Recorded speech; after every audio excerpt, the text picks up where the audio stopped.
Hi, I'm Regular Zach, and this is my limited set review for the Magic the Gathering crossover set with Avatar: The Last Airbender. Today we are talking all about the green cards in the set, and remember this is a limited set review, so we are only talking about these cards in the context of draft and sealed. We are not talking about standard, commander, constructed, anything, just limited. Now, I'm going to be putting all of these green cards on a rating scale from A to F. So A's are bombs. These are awesome. These are cards that you win the most games with, the ones that you pack one, pick one, and the cards that you show off to your friends. B's are cards that actively pull you into this color. So if you see pick 5, this green card, you're like, oh, green's open. I guess I'm going to start drafting that. C's are cards that make up the bread and butter of your deck. It's the majority of the cards that you have. And yeah, they're all, playable, and some of them are even good. D's are bad. These are cards that you actively hope aren't in your deck. You can play them, but they're like the cards that you really hope you don't have to put into your deck. So if you have like 4 of these, you're like, oh, I don't know what's going to happen. And then F's are cards that just are 0. They don't do anything in the format. They're horrible. You should not put them in your deck and just avoid them at all costs. We're going to start with the commons, and our first common is Pillar Launch. It's a single green for an instant. Target creature gets +2/+2 and gains reach until end of turn. Untap it.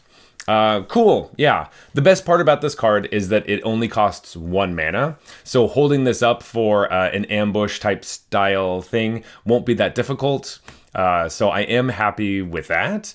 It's also kind of interesting because we are in a format where we have creature lands, so you might have like your earthbended creature that's just a forest sitting there, and they're attacking you in the air, and you get to Pillar Launch, tapping that creature to then untap itself to then block, which is kind of interesting. I don't know if that's actually going to come into play and it will really matter. But all around, I think this is probably like a C or a C minus, where it's like, yeah, you could play this card. I'm going to give it a C minus because I'm not looking for it in any sense. Like, I don't think any of my decks are going to be like, oh man, if this had a Pillar Launch, it'd be really good. Do you know what I mean? This one doesn't have trample. It's only like a defensive feeling combat trick. I know that a lot of combat tricks recently, they've been trying to balance between like being aggressive and defensive so that it has more utility. But this one feels primarily to be defensive. So like a C minus, but you could definitely put this in your deck. Next up, we have Turtle Duck, which is a single green for an 0/4 creature turtle bird. It has an activated ability. You can pay 3 mana until end of turn. This creature has base power 4 and gains trample. So basically it's an 0/4, but then on turn 3, you can pump it and make it a 4/4 trample. Okay, that's not terrible. I do think that this card's pretty interesting in Gruul, however, because in all the other decks, you're like, fine, green blue, it blocks stuff. Green black, I don't know. Green white, I guess it's a creature. But green red means that you care about having 4 power on your creatures. This one gets 4 power at some point. And you'll have a lot of red creatures that have firebending. So if you have enough firebending stuff, this does actually reliably, wow, that's what I was trying to say, reliably attack as a 4/4 trample because you get all the free mana from them. You don't have to spend the turn choosing, oh, do I get to attack with this turtle duck or play a creature? You get to do both. So I think with that, this seems pretty interesting. I think we could probably give this like a C, this is not extremely exciting. I don't think we're going to be looking for turtle ducks, but maybe there are some aggressive decks where like, oh man, I got turtle ducked on turn 1 into firebending into it's attacking me over and over again. So I don't know. Maybe it could be a C+. I think I'm just going to leave it at a C for now just because it's an 0/4. But I actually keep my eye on this card. Next up, we have Raucous Audience. Raucous. Why can't I read? I don't really know how to read. Anyway, this creature is 1 and a green for a 2/1 creature human citizen. You can tap it to add 1 green mana. If you control a creature with power 4 or greater, you add 2 green mana instead. So a 2 mana, 2/1 mana dork is okay. I much prefer the 2 mana dorks to be 1/3, so they at least get to block. You're not really hoping to, I don't know, attack with this. It obviously is telling us that it wants to be in the Gruul deck because of the power 4 or greater thing, which can be nice. There's like a red 2-drop that has 4 power, which would be really nice with this card. But, overall, it seems fine. I'm also going to give it like a C because it's like, it doesn't have the stats that I'm really looking for, but if you're in the market for ramping on 2, this is one of the ways you can do it. It doesn't fix you, unfortunately, but it is a creature, so then it might help in other ways. So yeah, just like a regular C. Next up, we have Rebellious Captives, which is 1 and a green for a 2/2 creature human peasant ally, and it has an exhaust ability. So you can pay 6 one time and put 2+1/+1 counters on this creature, then Earthbend 2. So it's a 2-mana 2/2 that eventually turns into a 4/4 and another 2/2. That's pretty good. That's pretty good. The exhaust abilities that make another body are good cards. And 6 mana, you know, we do have the ability to Firebend to give us some extra mana to do this in combat. But I think that this is one of the 2-drops you'll be looking to play. It helps you in the late game. So it's good early, it's good late, it does stuff. I like it. C+ for Rebellious Captives. Cool card. Next up, we have Rocky Rebuke, which is 1 and a green for an instant. Target creature you control deals damage equal to its power to target creature and opponent controls. Great. This is just Rabid Bite. That's it. This is just, you know, we know this is good. Instant speed. You get to do this in combat. You get to blow out some double blocks. You don't have to fight them. You do just get to shoot them or bite them. So yeah, this is like a C+.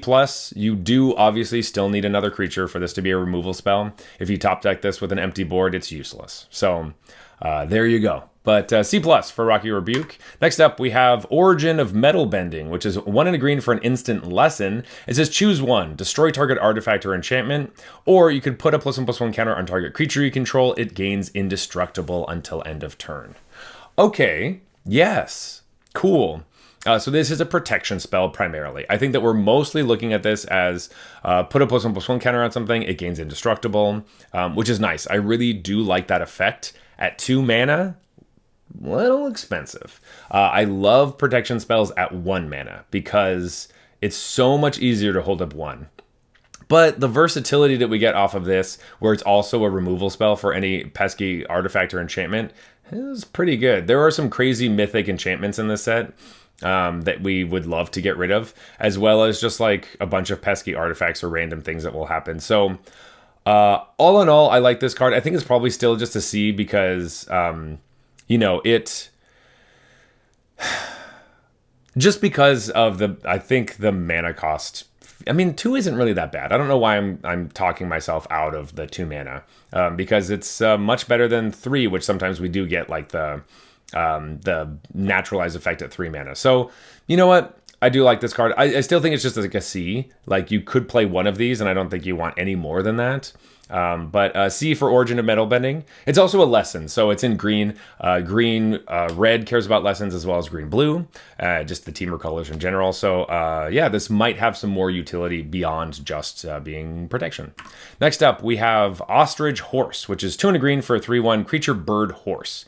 It says when this creature enters, mill 3 cards. You may put a land card from among them into your hand. If you don't, put a +1/+1 counter on this creature.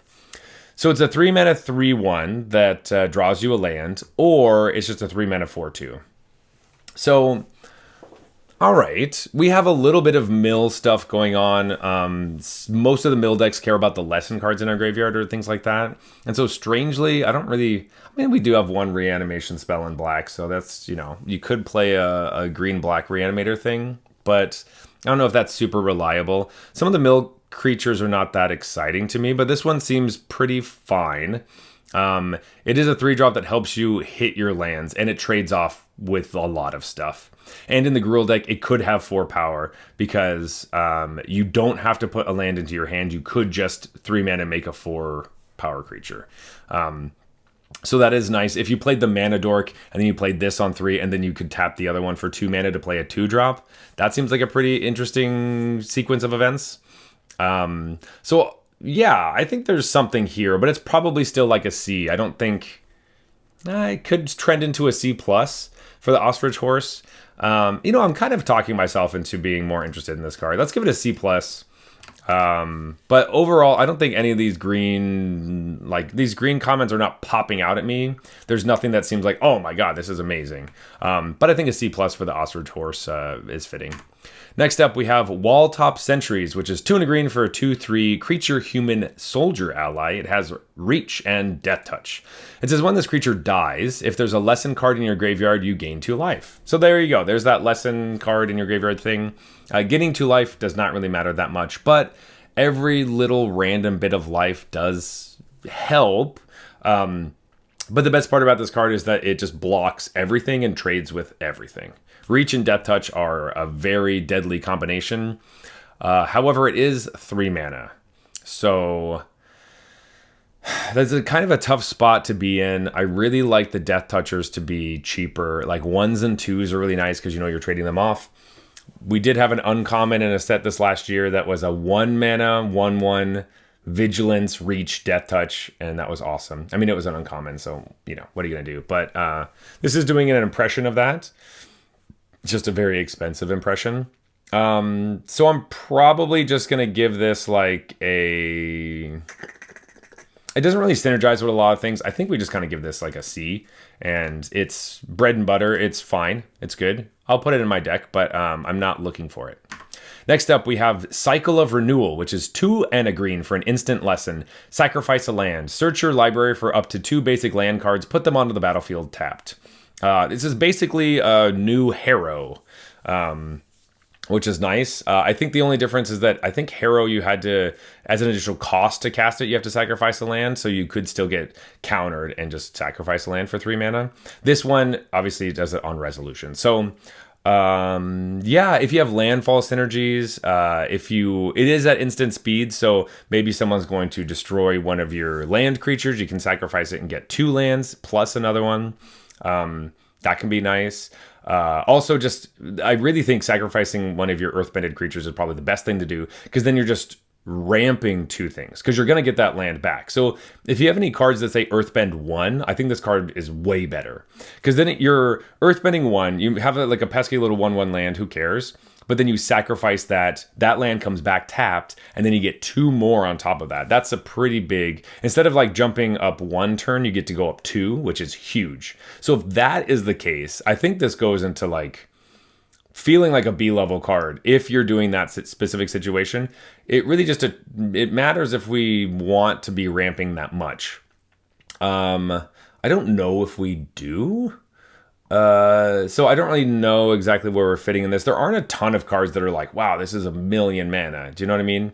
Like we have a lot of like 6s, but like, it's not like I feel like in Final Fantasy or some of our other sets, it's like, oh my gosh, some of these cards are really expensive. I need to ramp into this. I don't necessarily know if we have to be using this card. So, with that extra little caveat, I think it's like a C+. If you're trying to do that thing, or it's probably like a C- to a D, where you just, well, maybe not a D, but like it's like a C- where you don't really need it. Do you know what I mean? But if you're earthbending, I think this card has a very big potential to be crazy ramp. So that's pretty sweet. Also a lesson on top of that, so that's nice. Next up, we have Foggy Swamp Vinebender, which is 3 and a green for a 4/3 creature human plant ally. This creature can't be blocked by creatures with power 2 or less, and it has Waterbend 5. So you can spend 5 mana or tap creatures and artifacts in a combination to help pay for it. And when you Waterbend it, you get to put a +1/+1 counter on this creature. Activate only during your turn. I actually think that this first bit of text, can't be blocked by creatures with power 2 or less, can be really brutal sometimes when you're playing.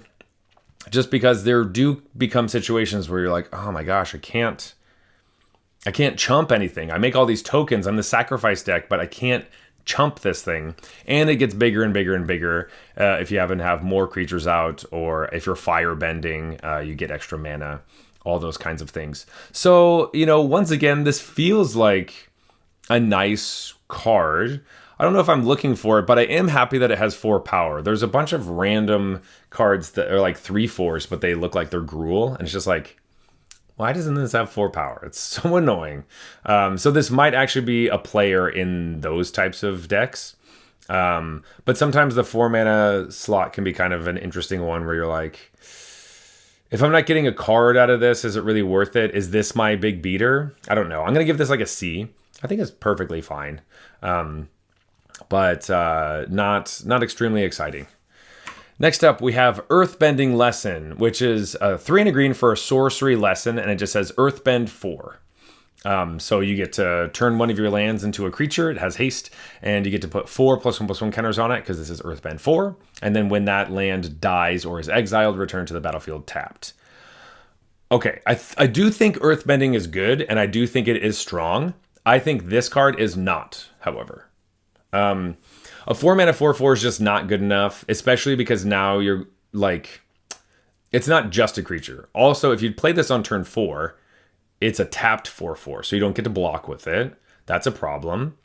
There's also the frustrations of like, I wonder how many times this is going to happen where you like Earthbend something and you're like, sick, I got these creatures. But now you're like, oh, but to play on curve, I have to keep tapping my creatures to play cards? That sucks.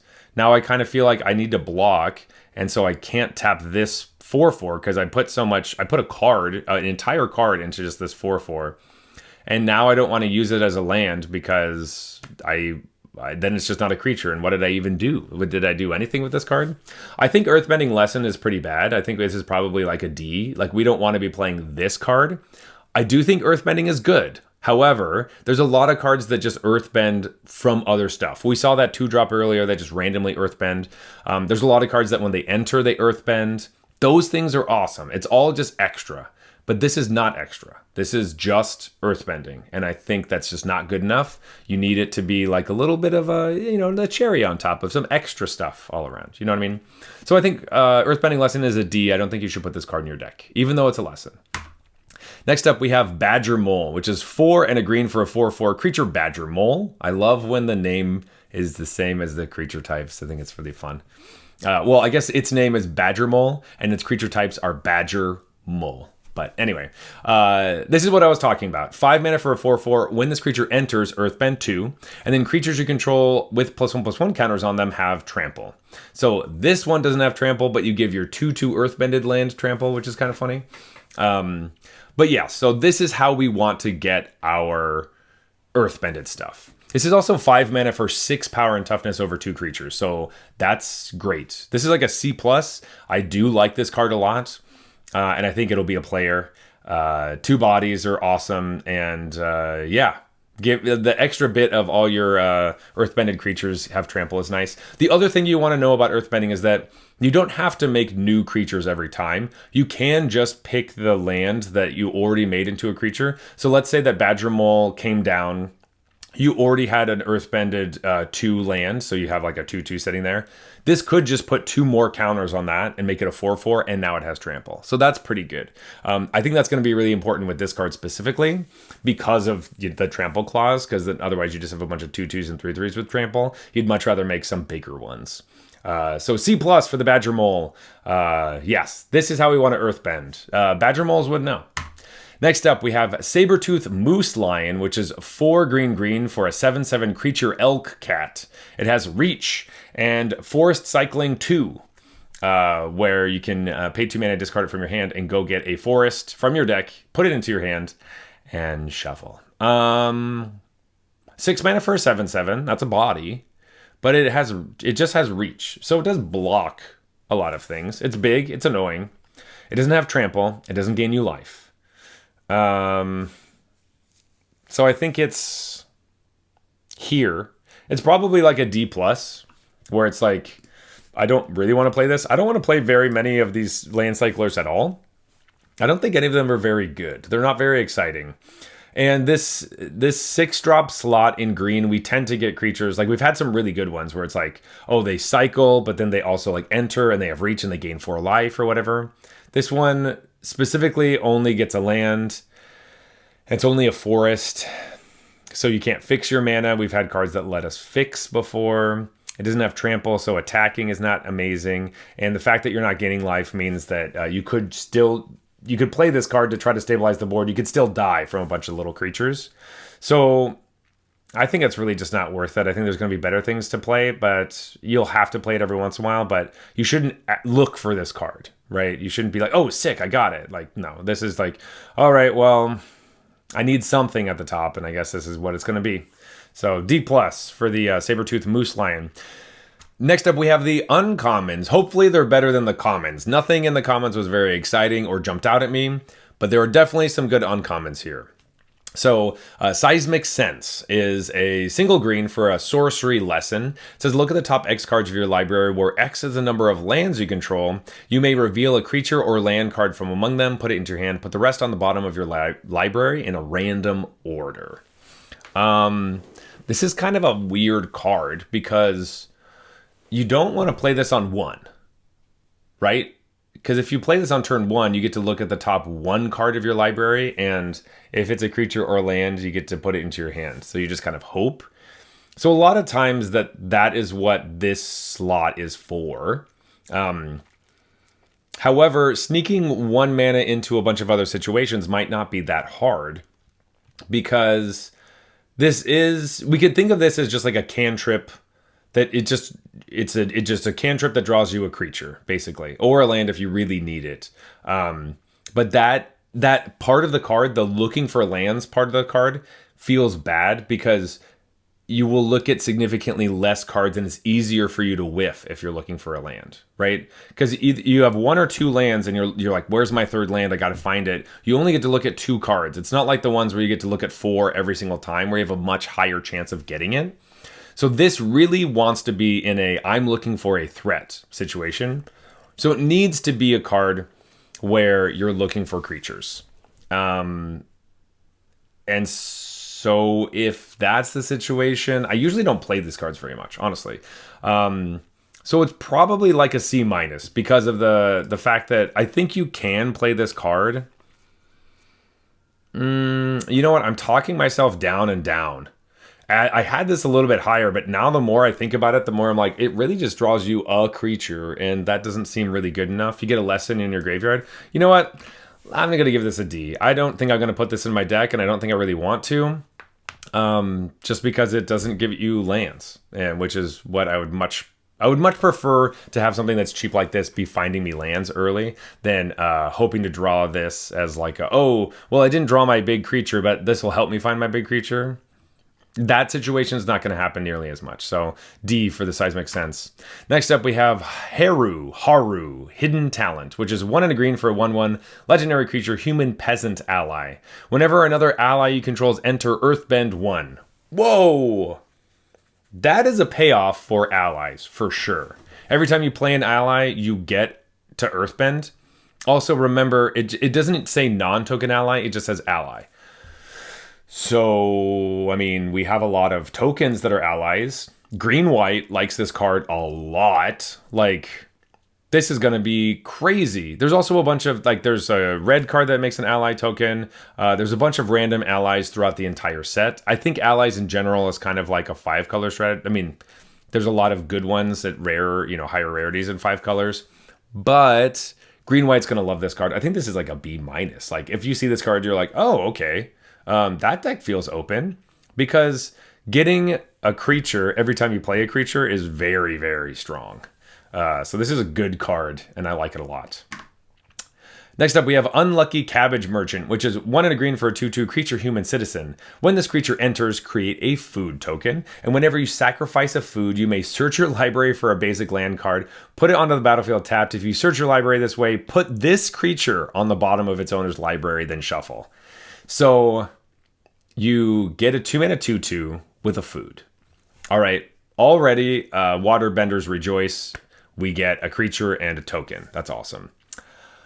And whenever you sacrifice that food, you do get to ramp, but you do lose your creature. So it's kind of this weird, like, Sakura Tribe-Elder feeling kind of thing, where you're like, oh, I'm going to sacrifice this creature to go get a land. That's what but it costs more. It's so funny. What a weird card. I think it's hilarious though. And then he goes away for a while.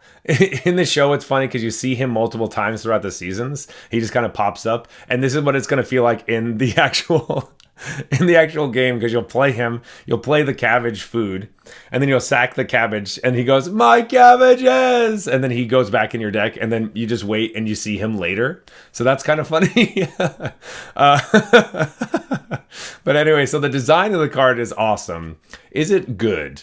I think getting the extra token is nice, and you can always sacrifice it whenever this creature is not really relevant, or if he like block sacks. So if you block with him, you sacrifice the food, he goes back into your library, you get a land, you gain some life because you stopped the damage. I think that that's perfectly fine. This is probably like a C+, because getting cardboard's good.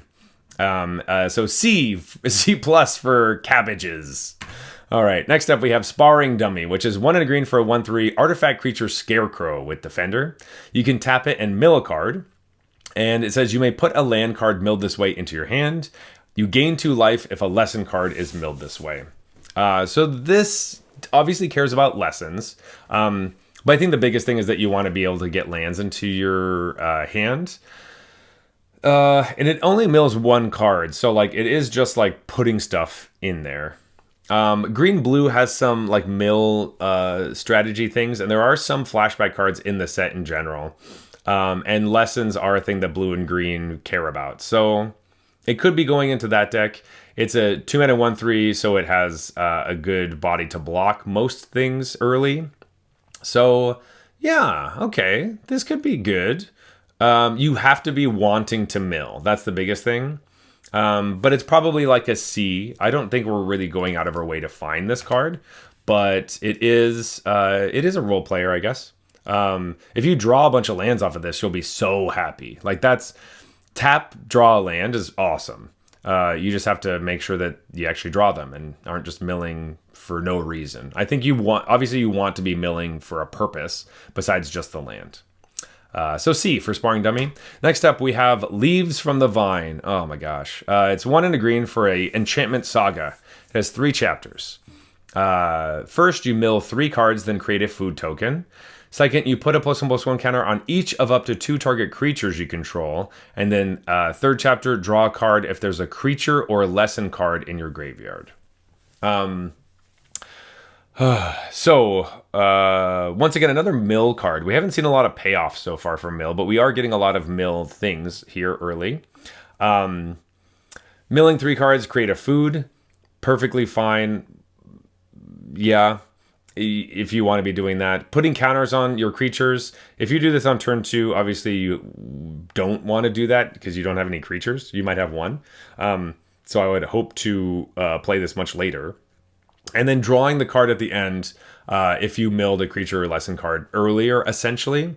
So all that probably wraps up into like a, C+. You do get your card back. It does have to go specifically in that deck, though. Which, once again, we are continuing to look for the payoffs for that. But I think, obviously this card's telling us that lessons and creatures want to be in our graveyard. So, I mean, the flavor of a creature in a graveyard, obviously. This is Uncle Iroh singing a song for his son who passed away in the war, which is really sad. So the flavor is there because I feel bummed out now. But anyway, C+ for Leaves from the Vine. Obviously good in that mill deck. It'll be like blue-green or green-black is kind of what this card is wanting to do. So half of the deck, C+ seems like a pretty good spot. Next up, we have Shared Roots. Wow, this card is, basically a reprint. It's 1 and a green for a sorcery lesson. Search your library for a basic land card. Put it on the battlefield tapped, then shuffle. It's Rampant Growth. Rampant Growth is back in Standard. It even is a lesson on top of that, so it's got some extra utility. Dang, that is crazy. This is one of the best fixings that you can get. Talk to Commander players about that. Much more relevant in those formats. In ours, obviously, you need to be ramping or fixing. Maybe you're playing the 5-color deck, or just like 4 colors, green, blue, splash, whatever colors you want. So that card is really good in that specifically. It puts a lesson in your graveyard, so it turns on all those strategies. I think there's a lot to like with this card. It could end up being, like, depending on what you're doing, it could be like a B-level card.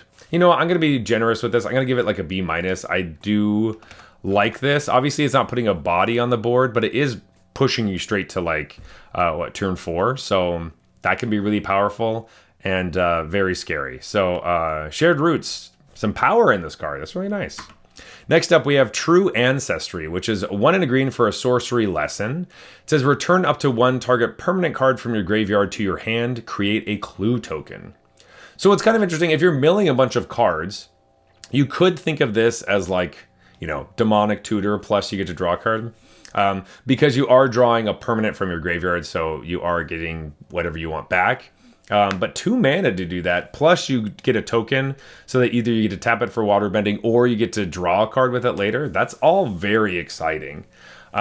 Usually these regrowth effects, I kind of think of them as like C minuses or something, but I think this is like a C plus. I love the clue token just slapped onto this. This seems great. I like this a lot. C plus for the True Ancestry. Next up, we have Toph, the Blind Bandit, which is 2 and a green for a star 3 legendary creature human warrior ally. It says when Toph enters Earthbend 2. Bam. So it's a 3 mana 2/3 and a 2/2 for 3 mana. That's awesome. Toph's power is equal to the number of +1/+1 counters on lands you control. So, you know, that's where you get the 2 power from. This is strong. Obviously, I want a lot of other lands, because once you lose your Earthbended land, then Toph is just a 0/3. So there is that. But I don't know. 2 bodies that are, you know, 4 powers over 2 bodies is nice. And Toph just gets bigger and bigger. Yeah, B minus. Next up, we have Rockalanche, which is 2 and a green for a sorcery lesson, Earthbend X, where X is the number of forests you control, and then it has flashback for 5 and a green. Okay, so this is the green version of this. Every single color has one, a card that wants you to play monocolored, essentially. They want you to have a lot of one basic land type, and this is the green one. Now, I actually like this card. I know we were talking earlier about how I didn't want a sorcery that just earthbended and that's all it did, but this gets to earthbend twice because it has flashback, which is really important. And I think this is probably a reason to go into mono green. Or heavy green. I don't think we have to be mono green for this one. There's a couple of them where you're like, well, you get 1 shot. You like making tokens or you're dealing damage or something. But this one's like, I don't know, 3 mana. You could play this on turn 3. You could play it a little bit after that. And then obviously later in the game. This is one of the reasons. Well, okay, sorry. I have multiple thoughts going on. Straight up, if we're just playing this in a mono green deck, you make a 3/3 and then a 6/6 is kind of the idea, right? Because you do this on turn 3, you do this on turn 6, you get 2 creatures out of it. We're pretty happy with that. 9 mana to get all that seems pretty good. In general, in Limited, whenever we have a card that makes a token and then has flashback, they tend to be just really good cards. So I actually like this a lot. If we are playing this in a 2-color deck with green, we would want to be heavier green, which, to be fair, a lot of times we want to be heavy green anyway, because if we are doing a random splash or something, green is a great way to do that. Now, of course, if we're adding more colors to our deck, that means that our earthbended creatures are going to be weaker. But I do think even in one of the mill decks, you'd probably want to play a Rockalanche because you don't have that many flashback cards, but this is one that you could get value from your graveyard. It is a lesson, and you can also cast it from your graveyard. So that also makes this card a little bit better as well, because if you spend 6 mana, maybe you get, let's say, a 4/4. I still think you're pretty happy with that because it's basically free value. You just get to draw this and cast it straight from the value of milling it into your graveyard. So there's a lot of cool things going on with this card. I think it's going to fit into green-blue. It'll fit into green-black. I think you might even be able to play this in green-red. Green-white doesn't care about this at all, probably. But it does make lots of creatures, so that's what green-white wants to do. And then in a 5-color deck, you probably don't want to play this just because you won't have that many forests. But in general, I think this is probably like a B-level card. I like the little play of, hey, how many forests do you want to put in your deck? Do you want to be mono green? You know, I love that tension, and I love that we have one for every color, and I think this one's pretty strong. So I'm going to give this one like a B to a B minus. I'm probably just going to say a B, though. I do think we can play this in more than just mono green, so I am happy with Rockalanche. Finally, love this card. All right, next up we have Allies at Last, which is 2 and a green for an instant, affinity for allies, so it costs 1 less to cast for each ally you control. So hopefully it costs 1. That would be great. Flavorfully, that would make the most sense. Anyway, it says up to 2 target creatures you control each deal damage equal to their power to target creature and opponent controls. This is very cheap for this effect. Having 2 creatures team up to kill one big one. This is great in green-white because you have multiple creatures on the ground. You also have lots of allies. Green-black is happy with this because you have Death Touchers. You have green-red, and green-blue probably cares the least about this. But 3 of the decks wanting this, plus like a 5-color ally deck would also obviously like this. I don't know, this is very strong. We had a card that did a similar effect, but it was like 6 mana in Outlaws of Thunder Junction, and we still liked playing that card. So the fact that this can be as cheap as 1 mana is crazy to me. And it's just super cool. This is like a B level removal spell. Awesome. You still need creatures, obviously, but it's so cheap, and it's instant speed, and there's just a lot of cool things you can do. So being able to team up your creatures to kill one is a very strong B for allies that last. Next up, we have Earth Kingdom General, which is a 3 and a green for a 2/2 creature human soldier ally. It says when this creature enters, Earthbend 2. Great. That's exactly what we want to do. 4 mana 2/2 and a 2/2. Awesome. And it says whenever you put 1 or more +1/+1 counters on a creature you control, no, not even control, it's just a creature, you gain that much life. Do this only once each turn. So every time you Earthbend, you get to gain that much life. So it's a 4 mana 2/2 plus a 2/2 plus 2 life. I think all that wraps up into like, I don't know, C plus territory. Once again, the life gain is just kind of like extra. But I do like this. I do like it a lot. Yeah, C plus for this. Whenever we get to enter and like bring something is really nice. I think Toph is a special situation because Toph gets so huge. This card obviously doesn't get any bigger when you have more Earthbended stuff, and Toph does. But no, this is a good card. C plus for the Earth Kingdom General. Next up, we have the Boulder, ready to rumble. It's 3 and a green for a 4/4 legendary creature, human warrior performer. It says whenever the Boulder attacks, Earthbend X, where X is the number of creatures you control with power 4 or greater. Cool. So it's a 4 mana 4/4 that when it attacks, you make a 1/1 for sure. Which is nice. Obviously, you'd want to get to a point where you have 4 creatures with the power 4 or greater, so you keep making more 4/4s or bigger and bigger and bigger creatures. So the fact that this only makes a 1/1 isn't that exciting. And it has to attack to do it. So that's also not that exciting. It does make creatures every time you attack, though, so there's that. Oh, this one's kind of a hard one to evaluate. Obviously, we like this in Gruul because the power 4 or greater thing matters. But it doesn't have any keywords, and I don't know if like the initial 1/1 is really good enough. Because if we just traded this off and then got left with a 1/1, I think we'd actually be totally fine with that. You know what? This is probably like a C+. I don't think it hits the B range, but I think we are happy with this card. Unfortunately, not B for Boulder, but C for the Boulders coming to get you. I don't know. Whatever. Anyway, yeah, a C+ for the Boulder. Next up, we have Earth Rumble, which is a 3 and a green for a sorcery. Earthbend 2. When you do, up to 1 target creature you control fights target creature and opponent controls. So this could just be like the 2/2 that you just made fights another creature. That's kind of cool. It is a fight spell with a creature stapled onto it. So I like this a lot. This is like a B-. Like you have to have another creature to fight, and they have to fight. They don't bite. But you imagine like a 4 mana 2/2 that entered and then let one of your creatures fight your dude. Like that's exactly what this is. I like this a lot. B- for Earth Rumble. Cool design. Once again, you'll probably have a tapped 2/2 though. Just remember that. Next up, we have Kyoshi Island Plaza, which is 3 and a green for a legendary enchantment shrine. It says when Kyoshi Island Plaza enters, search your library for up to X basic land cards, where X is the number of shrines you control. Put 2 of those onto the battlefield tapped, then shuffle. And whenever another shrine you control enters, search your library for a basic land card, put it on the battlefield tapped, and then shuffle. So this is part of the shrines deck. And obviously that wants to be 5 colors, but we have seen that some of the shrines maybe aren't the best. for, I don't exactly know how you're winning the game completely with this deck. The problem with these is that in Shrines of the past, we have been able to, like, the shrines will trigger on your upkeep and count how many shrines you have, and then you get value every turn. And every turn you play more shrines, more and more things happen. This only happens when shrines enter the battlefield. So like when you play this shrine, something happens. When you play another shrine, something happens. And so I'm kind of coming to the conclusion that like maybe earthbending with them is kind of nice because you get to flicker them a little bit and you get triggers over and over again.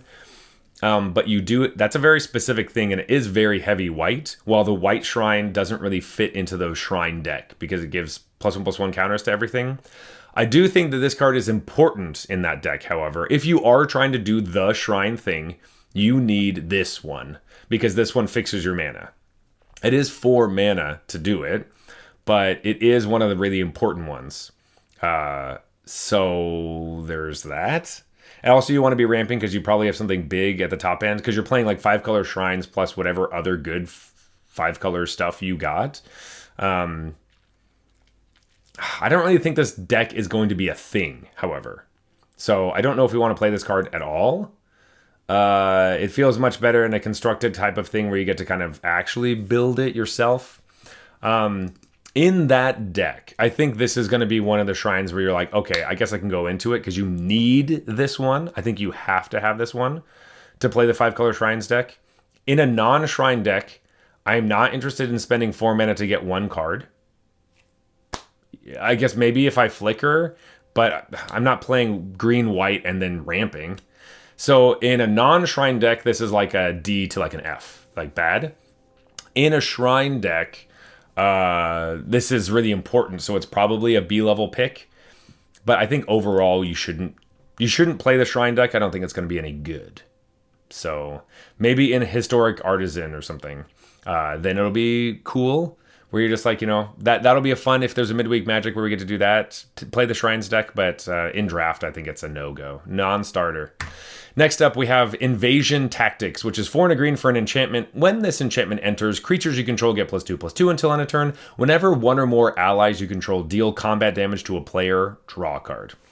Cool, so it's kind of like an overrun, except for it doesn't give trample and all that, but 5 mana enchantment enters, gives all your creatures +2/+2, and then you have like a Saboteur effect. All in all, I actually don't think this is very good. Like, you want to play this in green-white, probably, because you have a lot of allies and a lot of creatures. And I guess, like, the actual mana investment into it, overrun is triple green. This one obviously only has 1 green pip, so that makes it a little bit easier. And if you are in white, you would possibly have the ability to airbend this to keep casting it over and over again. So that does actually give you some strength. So maybe I was initially thinking this is like a C- to a C, but if you're in the right deck, it could be like a C+ to even maybe higher if you do it over and over again. It does say whenever one or more allies deal combat damage, so that you only get to draw 1 card no matter what. So that kind of really puts a damper on this. And the no trample also puts a damper on this, so yeah, if you're doing, you know what? I still think this is probably like a C. I don't think we really are. I think it really just goes in that deck. That it goes into that green-white deck, and then all the other decks are kind of like, do I want this? And you're like, no. So I'm gonna keep it as a C. Yeah, yeah. You'll get it hopefully in that deck, but I don't think other decks want to play it. Next up, we have Boomy, King of 3 Trials, which is 5 and a green for a 4/4 legendary creature, human noble ally. It says, when Boomy enters, choose up to X, where X is the number of lesson cards in your graveyard. Put 3 +1/+1 counters on Boomy. Target player scries 3 and Earthbend 3. Okay, so this is one of the payoffs that we have for the lessons deck, right? This is like a green-blue card, green-red card, and that's pretty nice. Like, you will, having 3 lessons in your graveyard is a threshold that they are caring about for certain cards. But I love that this one doesn't say you either have 3 or nothing happens. This one's like, well, if you have 1 or 2, you still get to do something. And this entering as, like, I mean, one of the first things I want to do is probably Earthbend 3. So the 6 mana, you get a 4/4 and a 3/3. I'm happy with those two bodies. The next one, I mean, it kind of depends, but scrying is really helpful as well. It will depend on the board, but making sure you can set up the rest of your draws so you actually keep drawing gas because it's late in the game. That will be obviously really helpful as well. And then I think the last thing we do is put counters on Boomy, unless our opponent obviously has bigger creatures, but we care a little bit less about having a 7/7, I would assume. But the fact that you can choose whatever's going to be best during your situation, and we have a good enough lesson pool between the different like cards and colors that we're playing that we will have some value from them earlier, / if we're milling some stuff. This also works on ETB, so we could just reanimate this card if that happens to be a thing. Maybe we play this in black as well. Who knows? But I do like Boomy. I think I'm going to give Boomy a B, like a B minus. Because it's a little bit of a build around. But Boomy seems good. I love all the different things you can do, and the versatility is so nice. Next up, we do have Flopsy, Boomy's buddy, which is 4 green for a 4/4 legendary creature, Ape Goat. It says when Flopsy enters, put a +1/+1 counter on each creature you control, and each creature you control with power 4 or greater can't be blocked by more than one creature. Wow! Each creature you control with power 4 or greater. That is a very strong ability. Forcing your opponent to not be able to do double blocks, it gives you all the power back as the attacker. And Flopsy also puts counters on everything, so it does make it so all your 3-power creatures become 4/4s, so then they have this ability. Gruul is obsessed with this card. It is so good.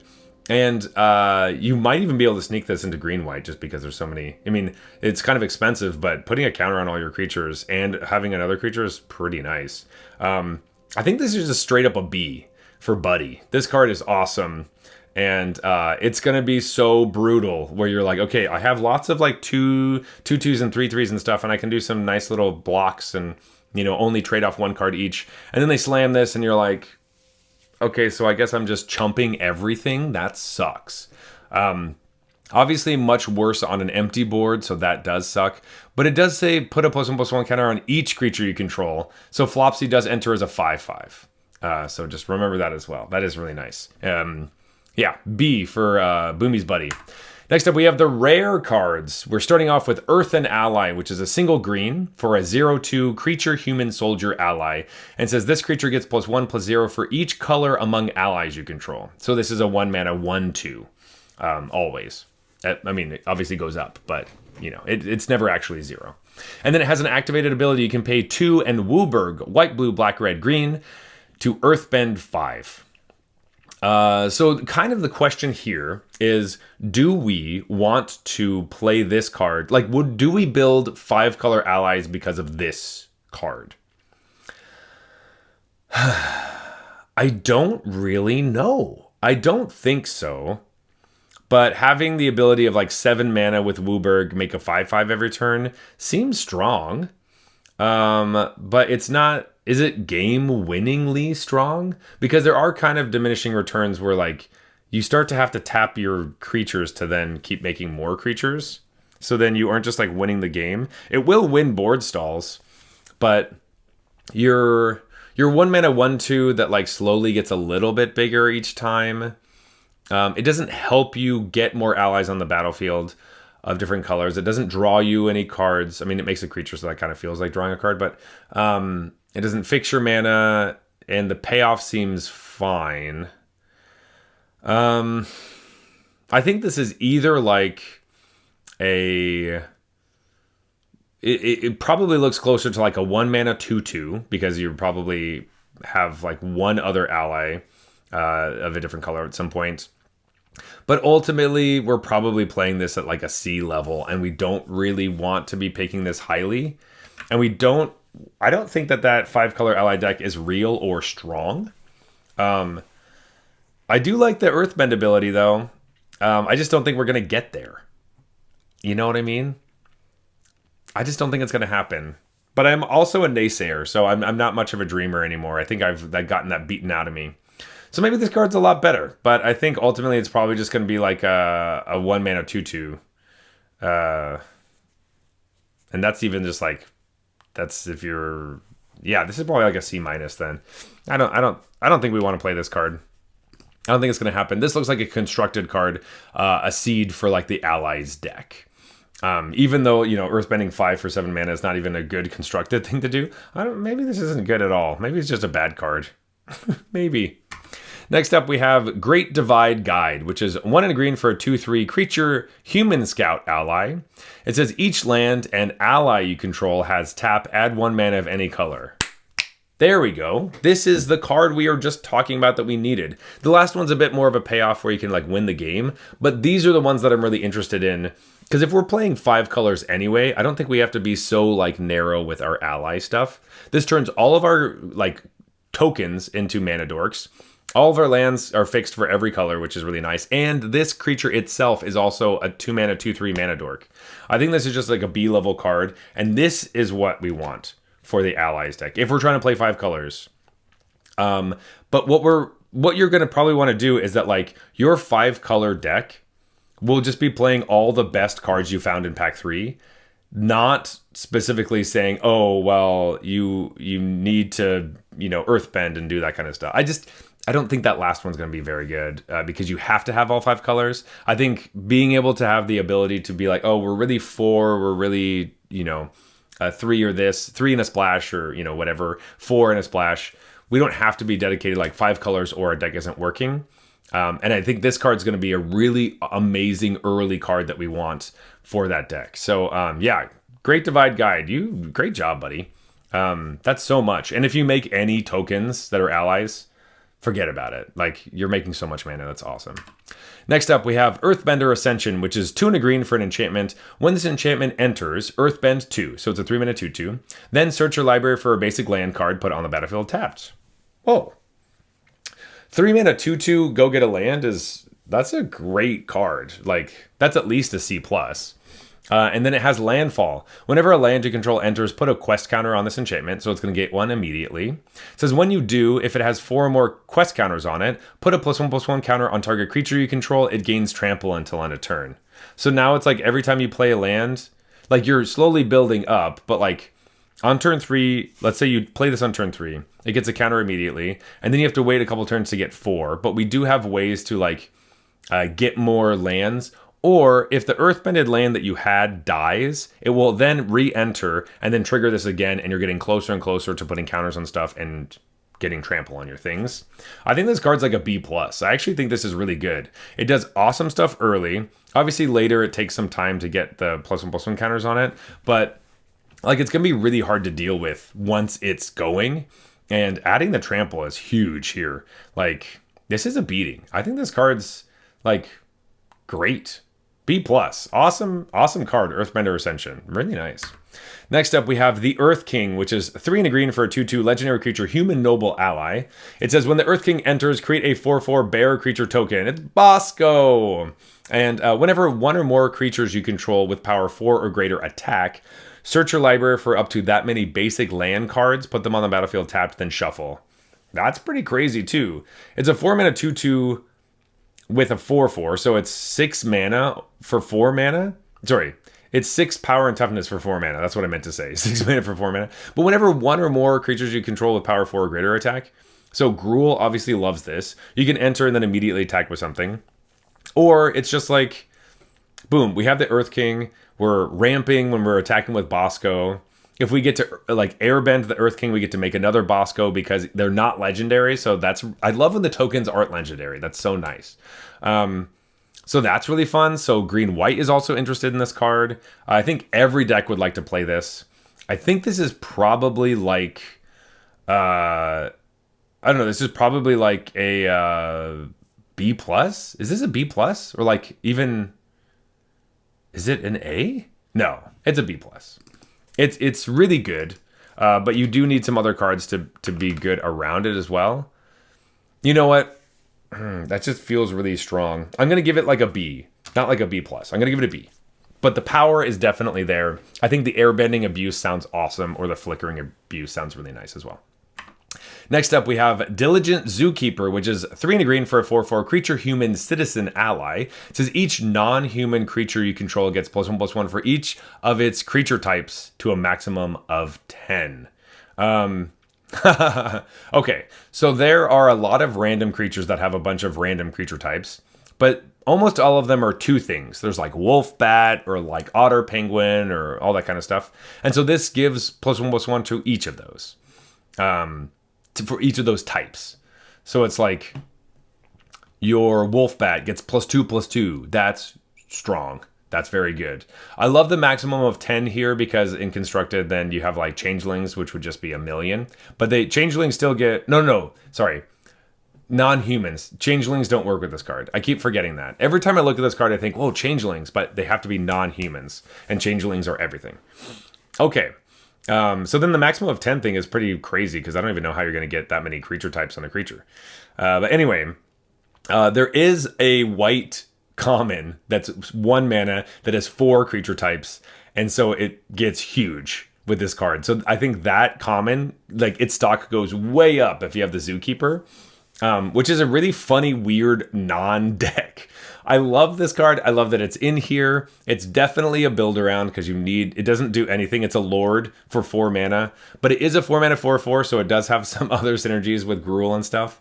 But I really like this card. I'm just giving it a straight B, but it could be one of the best cards in your deck. It could end up being an A if you build your deck correctly. But yeah, B for the Diligent Zookeeper. How funny.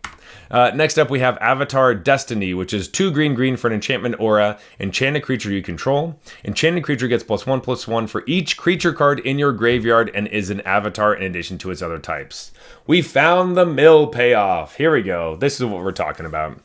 When enchanted creature dies, mill cards equal to its power, return this card to its owner's hand and up to 1 creature card milled this way to the battlefield under your control.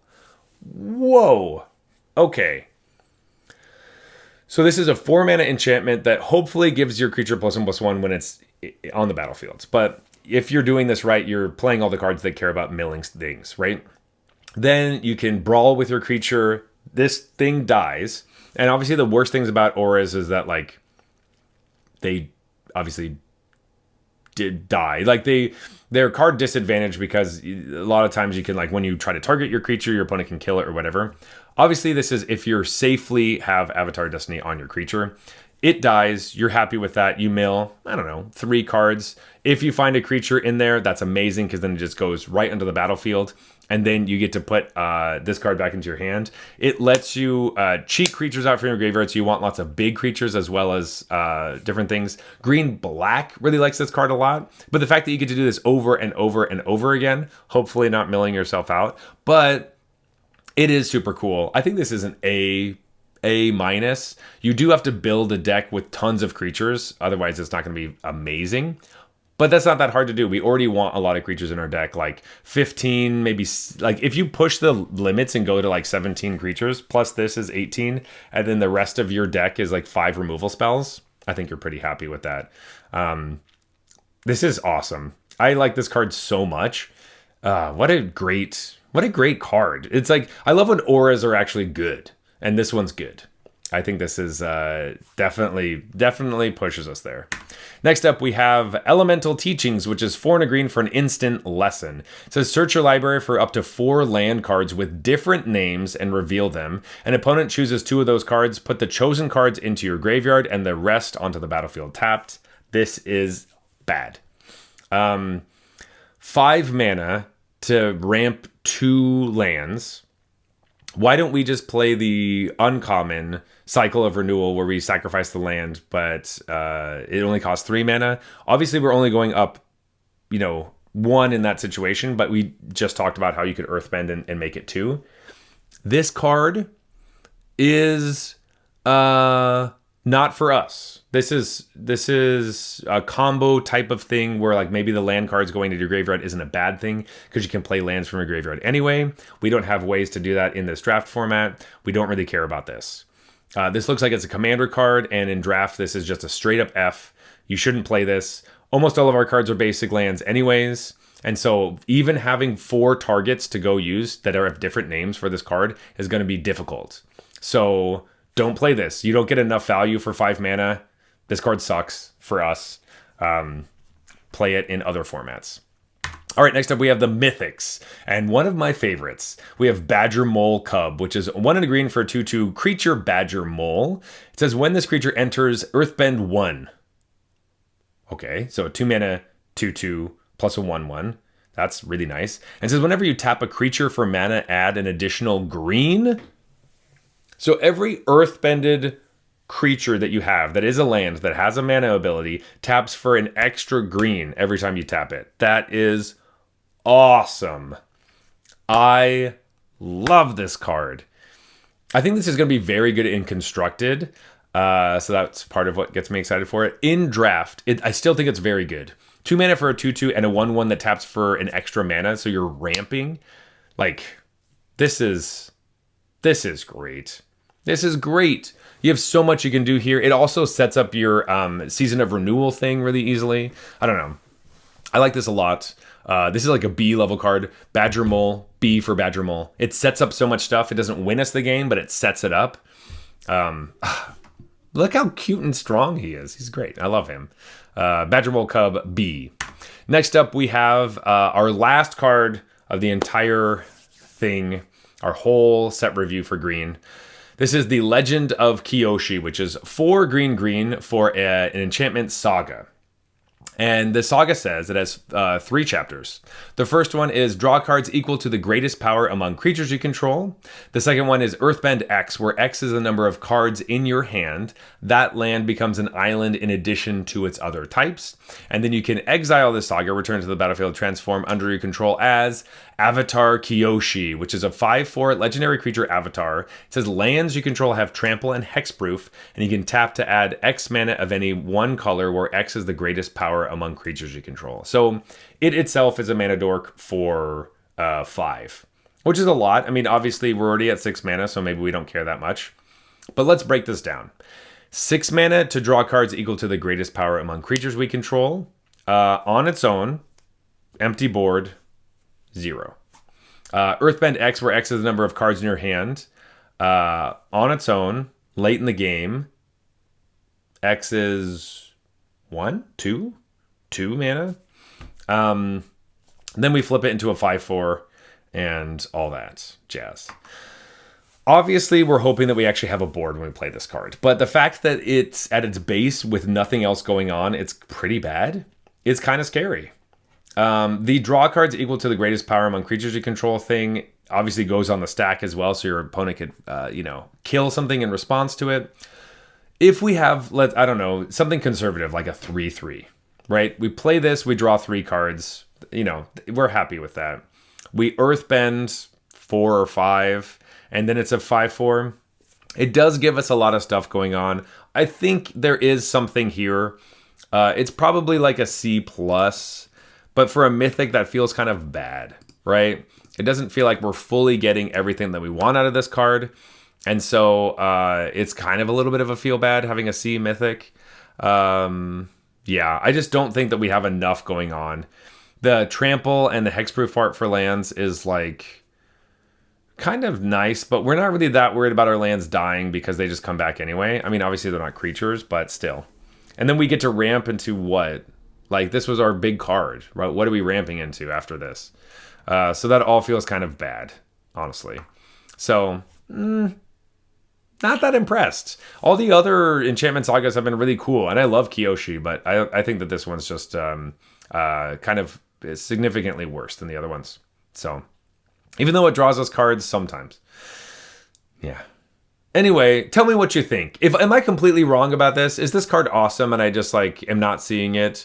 Let me know in the comments below. I would love to hear your thoughts. Tell me if I'm wrong about anything else or super, super right. If some of your favorite cards, we just really nailed it with some of those. Like Avatar Destiny. What a sweet card. It's so cool. But anyway, folks, thank you so much for listening. There is a video for all the different colors, multicolored, colorless, all that kind of stuff. So check those out as well. But thank you so much for watching. I really appreciate you, and I will see you all next time.